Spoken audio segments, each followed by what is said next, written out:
If you replaced your roof in the last 10 years, or you are about to write a check for $12,000, $15,000, or $20,000 to a roofing contractor this spring, there is a better than even chance you are about to buy a roof that will fail in half the time the salesman told you it would, and the materials sitting on the pallet in your driveway right now were designed that way on purpose, by people who will never spend a single night under them. Hi, my name is Alexander, and this is Broken Canada. What a real roof used to look like. Go back to 1970.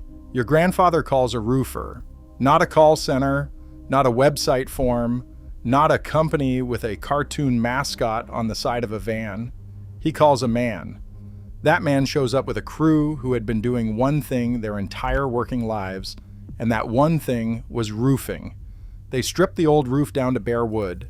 They install solid wood sheathing, not the pressed fiber composite board that modern crews use today, the stuff that flexes under your boot and delaminates after a single wet season.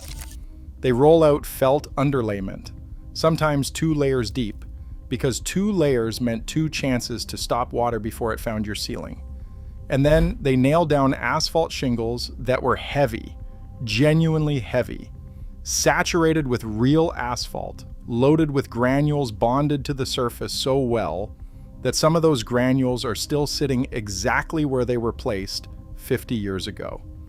And here is the thing. Those roofs lasted.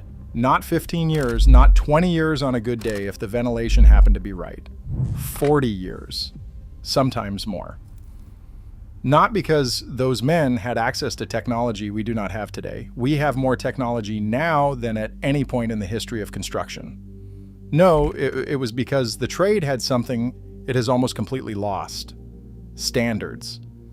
And behind the standards, something even simpler: accountability. A roofer in 1970 built every roof knowing he was going to drive past it, probably for the rest of his life. In a small Canadian city or town, your name was your entire marketing budget. One bad roof that failed in year 6, and the whole street knew about it before the leak was even patched. You did not cut corners on underlayment because the corners were visible to every person who had ever shaken your hand. Cedar shake roofs from that era routinely hit 3 to 5 decades with nothing more than basic maintenance. Some of them are still performing right now on houses built before most of their current owners were born. Not because of luck, because the incentives were aligned between the man doing the work and the family living under it. That alignment is gone. What replaced it is a system almost perfectly engineered to fail on schedule, extract maximum money on the way out, and leave nobody legally responsible when it does. How the industry changed. Starting in the late 1990s and accelerating hard through the 2000s, 3 things happened at the same time that gutted the Canadian roofing industry from the inside out. Not one thing, 3 things, simultaneously. And the combination is what turned your roof into a countdown timer. First, shingle manufacturing consolidated. The brands on every building supply store shelf, the logos on every contractor's truck, the names your neighbor mentions when he tells you who did his roof, almost all of them are owned by a handful of multinational corporations. The independent regional manufacturers who built their reputations on product performance got bought up, merged, or priced into extinction one by one. And when 4 companies control what goes on 90% of Canadian rooftops, the competitive pressure to build a better product evaporates completely. The only pressure left is margin. The goal becomes building the cheapest product that still clears the minimum threshold on the spec sheet.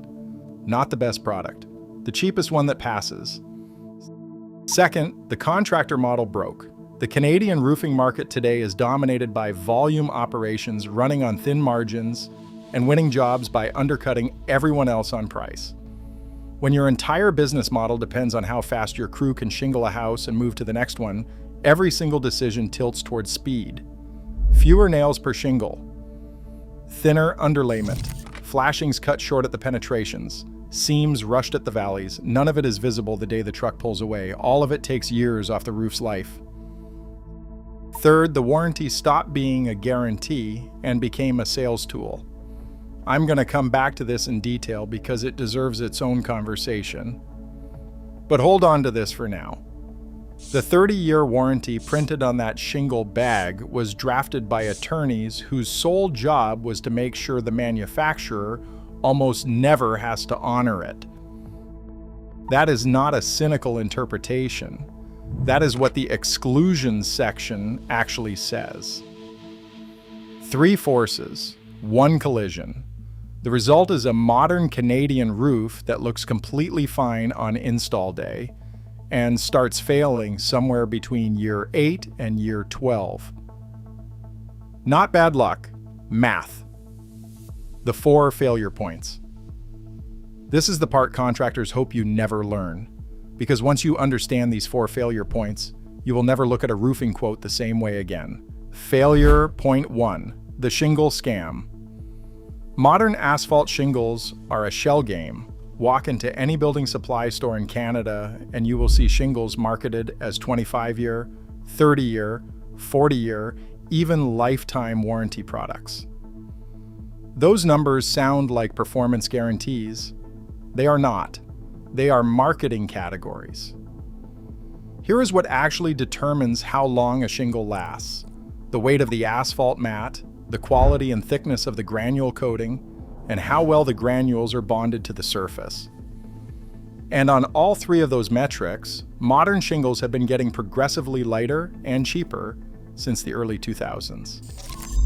Independent testing by roofing engineers has documented that the average shingle weight dropped significantly over a 20-year period, even as the warranty numbers on the package climbed. You are paying for a longer warranty and getting a thinner product. The granules seal color and protect the asphalt underneath from UV degradation. When they shed, and on a modern 3-tab shingle, they start shedding within 5 to 8 years under Canadian freeze-thaw cycles, the asphalt bakes, cracks, and curls. The shingle that looks perfect in the showroom photograph will look 15 years old by year 10 on your roof. And when you call the manufacturer, they will tell you that granule loss is normal weathering. It is excluded from warranty coverage. So is thermal cracking. So is wind damage under 110 kilometers per hour, which is a threshold that gets crossed during an ordinary prairie thunderstorm. Failure point 2, the underlayment lie. The underlayment is the layer that sits between your sheathing and your shingles. If the shingles fail, the underlayment is your last line of defense. It is also the component that most Canadian homeowners have never heard of, which is exactly how the industry prefers it. In the era of quality roofing, underlayment meant minimum 15-pound felt paper, often 30-pound in vulnerable zones, and sometimes ice and water shield running the full slope. It was redundant protection. 2 independent barriers between your home and the sky. Today, the standard installation in Canada uses a single layer of what the industry calls synthetic underlayment. Thin, light, cheap to buy, and fast to roll. In good weather, installed correctly with quality shingles on top, it is adequate. The problems arrive at the transitions. Valleys, pipe boots, chimney flashings, the spots where water concentrates, and where the installers have to cut, overlap, and seal. On a production crew working fast, these details get rushed. The ice and water shield that should run up every valley and wrap every penetration gets applied to minimum code dimensions or skipped on the sections the inspector cannot see from the ladder. Water does not announce itself when it enters your roof system. It migrates laterally through the sheathing, follows the framing, and drips in a location that is nowhere near the actual entry point. By the time you see a stain on your ceiling, the sheathing is already saturated. The rot is already progressing. And the repair is not a shingle job anymore. It is a structural job. The failure nobody tells you about is not the shingle that blows off in a windstorm. That is obvious. The failure that costs you $40,000 is the underlayment that was installed 6 inches short of the valley center because the crew was on their 4th house that week. Failure point 3, the ventilation trap. This is the one that makes roofing professionals genuinely angry because it is completely preventable, and it is getting worse every year. Your attic needs to breathe.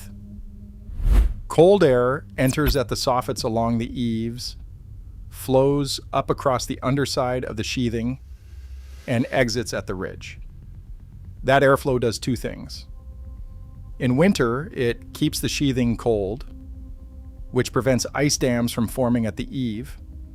In summer, it exhausts heat from the attic, which reduces the thermal load on your shingles and prevents them from cooking from below. When that system is blocked or undersized, which it is in the majority of new Canadian construction, according to roofing engineers who inspect these systems, your shingles age at double speed from underneath. The manufacturer's warranty explicitly excludes shingle failure caused by inadequate ventilation. You can already see where this is going. The builder or the roofer installs too few soffits or installs them and then covers them with insulation that blocks the intake or puts a ridge vent that is undersized for the attic volume. None of this is visible without getting into the attic with a flashlight and a measuring tape. The shingles go on top. The warranty gets handed over. And the clock starts. By the 7th or 8th year, the homeowner notices the shingles look granular and aged. They call a roofer. The roofer says it looks like a ventilation issue, but the shingles are past the point of being covered. A full re-roof is recommended. Quote to follow. The roofer is not wrong about the diagnosis. He is just conveniently positioned to profit from it. Failure point 4, the fastener problem. This one is the simplest, and it is everywhere.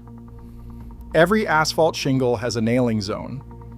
It is a specific band, usually marked on the back of the shingle, where the nail must land for the shingle to be properly secured and for the next course above it to properly seal the nail head. It is not complicated. It is printed on the product. On a production roofing job in Canada, nail placement is frequently wrong. Nails too high, above the nailing zone, leave the bottom of the shingle, relying only on the adhesive strip for attachment. Nails too low punch through the exposure and leave a nail hole that wicks water. Nails at the wrong angle, driven through the shingle at a slant instead of flush, break the mat around the fastener. A study by the Insurance Institute for Business and Home Safety found incorrect fastener placement in a significant majority of the residential roofing installations they inspected. The shingles look fine when you drive past. They look fine on the day of inspection. They fail in the first major wind event, or they lift at the bottom edge and allow wind-driven rain to enter for years before anyone notices. The fix costs nothing. It costs the installer 4 extra seconds per shingle. But when you are being paid by the square and you need to finish the job today, 4 seconds per shingle adds up to half an hour on a full house, and nobody is checking. The contractors profiting from your ignorance.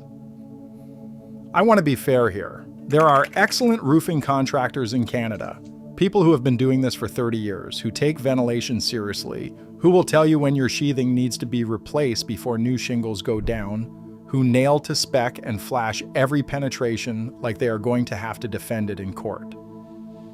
Those contractors exist.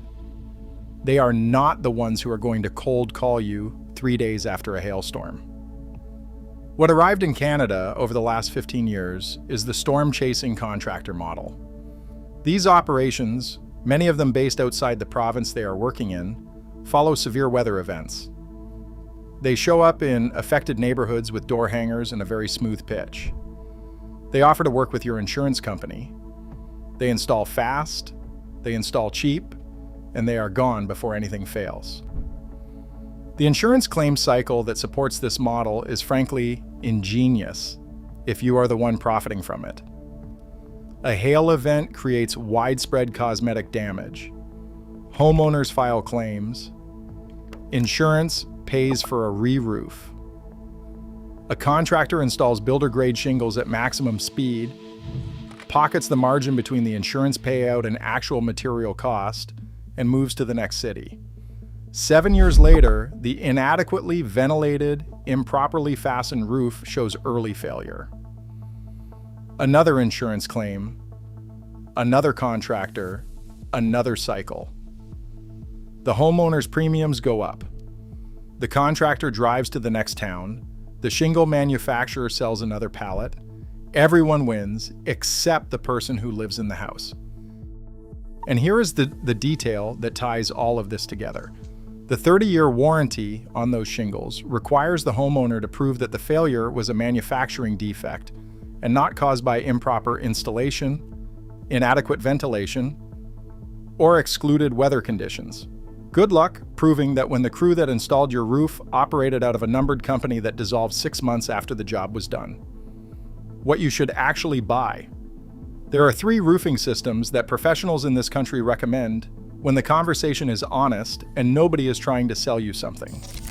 Number 3, properly installed architectural asphalt shingles from a Tier 1 manufacturer. I know. After everything I just told you, asphalt shingles still make this list. And here is why. They are the only option at a price point that works for most Canadian homeowners, and done correctly, they can still perform well. The emphasis is on done correctly. What you are looking for specifically are IKO, Dynasty GAF, Timberline HDZ, or CertainTeed Landmark Pro. Not the entry-level product from any of those manufacturers. The mid-grade and premium lines use heavier mats and better granule adhesion than the builder-grade product sitting on the pallet at the discount building supply warehouse. More important than the brand, insist on a ventilation audit before any shingles go down. Insist on ice and water shield in all valleys and at every eave to a minimum of 1 meter past the interior wall line, which is the actual requirement for most Canadian climate zones, not the minimum your contractor quoted for. And get the nailing pattern specified in the contract in writing, including nail size and placement zone. The shingle is not the problem. The installation is the problem. Change the installation and the shingle performs the way the bag says it should. Number 2, standing seam, metal roofing. This is the option that every roofing professional I have ever spoken to puts on their own house when they can afford it. Standing seam metal roofing, done correctly with concealed fasteners and proper underlayment, lasts 40 to 70 years in the Canadian climate. It sheds snow and ice without accumulating the ice dams that destroy asphalt roofs in every freeze-thaw cycle from November to March. The surface does not granulate, does not curl, does not absorb moisture.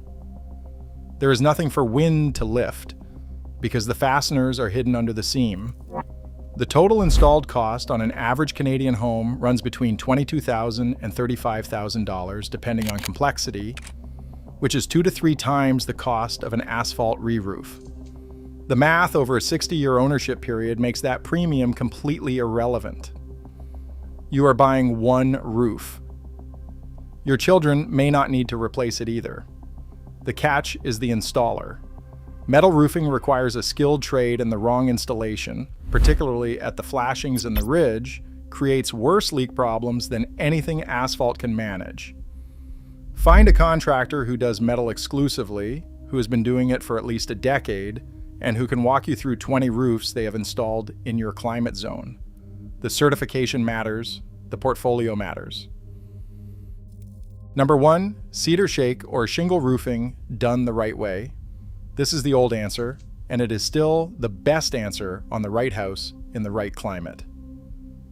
Western red cedar has been covering Canadian homes since before anyone reading this was born.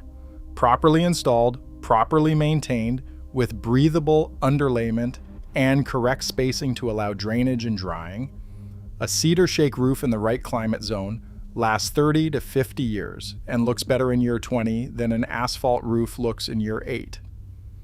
The caveats are real. Cedar requires maintenance. It needs to be kept clean of debris, moss treated in the wet zones of British Columbia and the Maritimes, and inspected after major wind events. It is more expensive than asphalt, and it requires an installer who actually knows cedar, which is a shrinking population as the trade has aged out. But if you are in a market where cedar installers still exist and you own a home where the aesthetic is appropriate, this is a roof that your grandchildren will be standing under. That is not an exaggeration. The one rule that saves you everything. Roofing professionals use a simple framework when they are evaluating whether a roof system is actually built to last. I want you to remember these three words: ventilation, penetrations, and proof. Ventilation. Before any new roofing goes down, have an independent roofing engineer, not the contractor who wants the job, assess your attic ventilation, net free area at the soffit, ridge vent sizing, any obstructions in the flow path. This inspection costs between $200 to $400. It is the only way to know if the roof you are buying will perform the way the warranty says it will. Penetrations.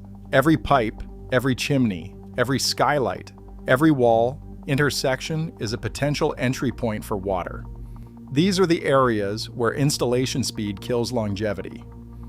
Before you sign a contract, get the flashing specification in writing. What material, what dimensions, sealed with what product. A contractor who cannot or will not answer this question in writing is a contractor who is not planning to do it correctly. Proof. Ask for references from jobs installed 7 to 10 years ago in a similar climate zone to yours, not last year's jobs. 7 to 10-year-old jobs. That is when the installation quality starts to show.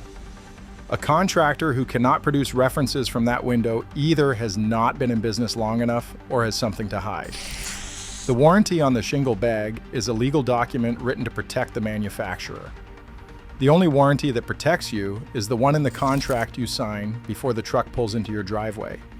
If a contractor cannot give you a written workmanship warranty of at least 5 years, they are telling you something important about how confident they are in what they are about to install. Listen to them. Your roof is the most important building envelope component on your home. It is also the one that the industry has worked hardest to commoditize, to speed up, and to turn into a repeating revenue stream that extracts money from you every 8 to 15 years on a cycle nobody warned you was coming. The shingle manufacturers design products with warranties that cannot be collected. The production contractors designed installation methods that prioritize speed over longevity. And the whole system is held together by a homeowner who does not know what questions to ask until the ceiling stain appears. You know the questions now. Ventilation, penetrations, proof. That is it. Those three words, asked out loud before anyone nails a single shingle to your roof, will separate the contractors who are worth hiring from the ones who are hoping you stay quiet until they are in the next province. If this saved you from an expensive mistake, subscribe. Next week, I'm covering the other side of the Canadian building envelope, windows and doors, the energy ratings that look impressive on the sticker, and the air sealing failures that make those ratings completely meaningless within 3 years of installation. That one made me angry. I think it will do the same to you. This is Broken Canada. We will talk soon.